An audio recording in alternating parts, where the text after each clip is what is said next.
តីតកាលរាប់រយខែឆ្នាំខ្មែរនៅចាំទូចពងសាវតាអាឆារយៈស្នាដៃពីដូនតាក្រុមគ្នាស្គាល់ថា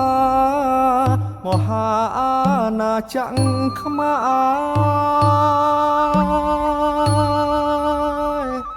ប្រាងប្រាសាទថ្មឈរជាសាស្រីកូនខ្មែរប្រុសស្រីចូលរួមថាកុំភ្លេចឈាមជោពូជសាងអង្គបន្សល់ជាគេគឺដៃខ្មែរនេះហើយណា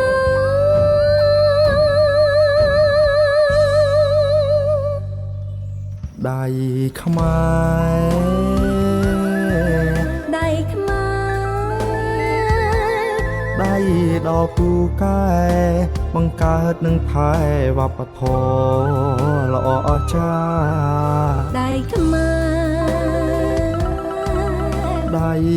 ខ្មែរដៃ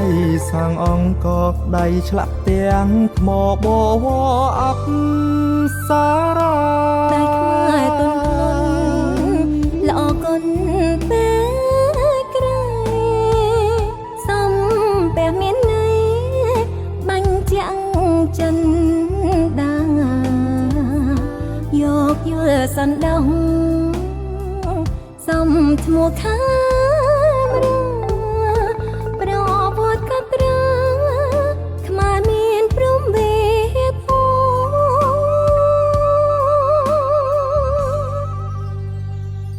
ខ្មែររឹងមាំខ្មែរអង្គអាចខ្លាំងក្លាចាប់ដៃគៀកស្មានាំគ្នាក្រោកឈរដើរលើផ្លូវមួយជាតិមួយការពារឈ្មោះជា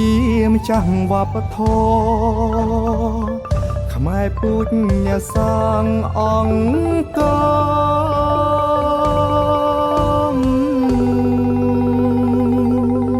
ដៃខ្មែរដៃខ្មែរដៃដល់ពូកែបង្កើតនឹងថងវប្បធម៌ល្អអស្ចារ្យដៃខ្មែរដៃខ្មែររួមគ្នាអន្តប្រែព្រោះនៅក្នុងភាពរុងរឿងអតីតកា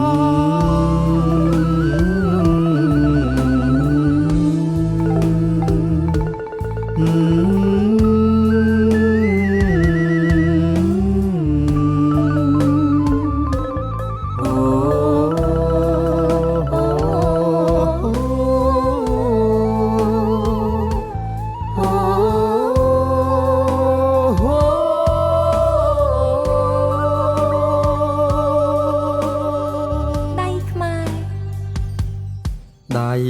ខ្មែរដៃខ្មែរដៃសាងអង្គខែមរាក្រោកឈរដើម្បីវប្បធម៌ខ្មែរដៃខ្មែរដៃខ្មែររួមគ្នាអន្តប្រែព្រោះនៅក្នុងភាពរុងរឿងអតីតកាដៃខ្មែរដៃខ្មែរដៃសាងអង្គខែមរាក្រោកឈរដើម្បីវប្បធម៌ខ្មែរដៃខ្មែរដៃខ្មែររួមគ្នាអន្តប្រែរស់នៅក្នុងភាពរុងរឿង